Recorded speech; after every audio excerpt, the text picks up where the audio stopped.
విశాఖ మేయర్పై అవిశ్వాస తీర్మానంపై ఓటింగ్కు ముందు ట్విస్ట్ నెలకొంది. తమ కార్పొరేటర్లను టీడీపీ నేతలు బెదిరించారంటూ వైసీపీ నేతలు ఆరోపిస్తున్నారు. దీనిపై వీడియో కూడా వైసీపీ రిలీజ్ చేసింది.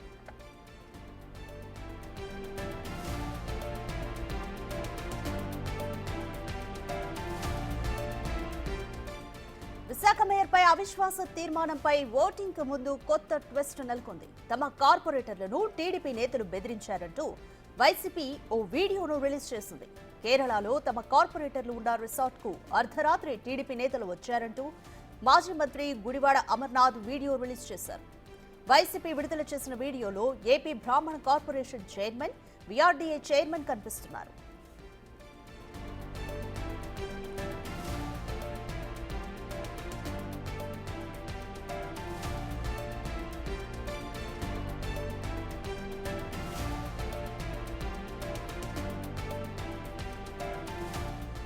రైట్ రాజు, మనకైతే బ్రేకింగ్ అందుతుంది. తమ కార్పొరేటర్లను టీడీపీ నేతలు బెదిరించారంటూ వైసీపీ ఒక వీడియోను కూడా రిలీజ్ చేసింది. కేరళలో వాళ్ళున్న రిసార్ట్ కు అర్ధరాత్రి టీడీపీ నేతలు వచ్చారంటూ మాజీ మంత్రి గుడివాడ అమర్నాథ్ ఈ వీడియోను రిలీజ్ చేశారు. అయితే ఈ వీడియోలో ఏపీ బ్రాహ్మణ కార్పొరేషన్ చైర్మన్ అలాగే విఆర్డీఏ చైర్మన్ కనిపిస్తున్నారు. దీనికి సంబంధించి అప్డేట్స్ ఏమున్నాయి?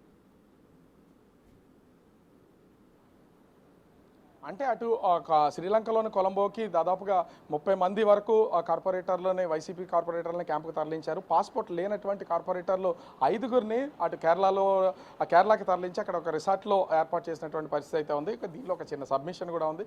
ఏపీ బ్రాహ్మణ కార్పొరేషన్ మాజీ చైర్మన్గా ఉన్నటువంటి సీతం రాజు సుధాకర్ ప్రస్తుతం విశాఖ దక్షిణ టీడీపీ ఇన్ఛార్జిగా ఉన్నారు. అదేవిధంగా విఎంఆర్డీఏ ఈ చైర్మన్ ప్రణవ్ గోపాల్ వీళ్ళిద్దరూ కూడా రిసార్ట్కి వెళ్ళి అర్ధరాత్రి సమయంలో ఈ అంటే ఒత్తిడి తీసుకొచ్చారు, తీవ్రమైనటువంటి ఒత్తిడి తీసుకొచ్చారు. వైసీపీ కార్పొరేటర్ని ఆ పార్టీలోకి రావాల్సిందిగా టికెట్లు బుక్ చేయడంతో పాటుగా వాళ్ళందరూ తీసుకొచ్చే ప్రయత్నం చేశారని మాజీ మంత్రి గుడివాడ అమర్నాథ్ ఒక వీడియో అయితే రిలీజ్ చేశారు. అది అంటే కొచ్చిలో ఉన్నటువంటి కేరళకి సంబంధించినటువంటి ఒక రిసార్ట్లో ఉన్న సీసీ కెమెరా విజువల్స్ని రిలీజ్ చేసినటువంటి పరిస్థితి అయితే ఉంది. దానిలో అంటే ఆ విజువల్స్లో అటు విఎంఆర్డీఏ చైర్మన్ ప్రణవ్ గోపాల్తో పాటుగా మాజీ బ్రాహ్మణ కార్పొరేషన్ చైర్మన్ సీతారాం సుధాకర్ ప్రస్తుతం టీడీపీ దక్షిణ నియోజకవర్గానికి సంబంధించి ఇన్ఛార్జిగా ఉన్నారు. వీళ్ళిద్దరూ కూడా ఆ కేరళ పోలీసులతో పాటు అక్కడ ఉండి వీళ్ళ మీద ఒత్తిడి తీసుకొచ్చారనేది వైసీపీ తీవ్రమైనటువంటి ఆరోపణలు చేస్తుంది. దీనిలో కూడా కొన్ని అంటే ఎక్కడికక్కడ కొత్త ట్విస్టులు అయితే నెలకొంటున్నాయి. ఏ క్షణం ఏం జరుగుతుందో కూడా ఎవరికి అర్థం కానటువంటి పరిస్థితి అయితే కనిపిస్తుంది. ఓవరాల్గా చూస్తే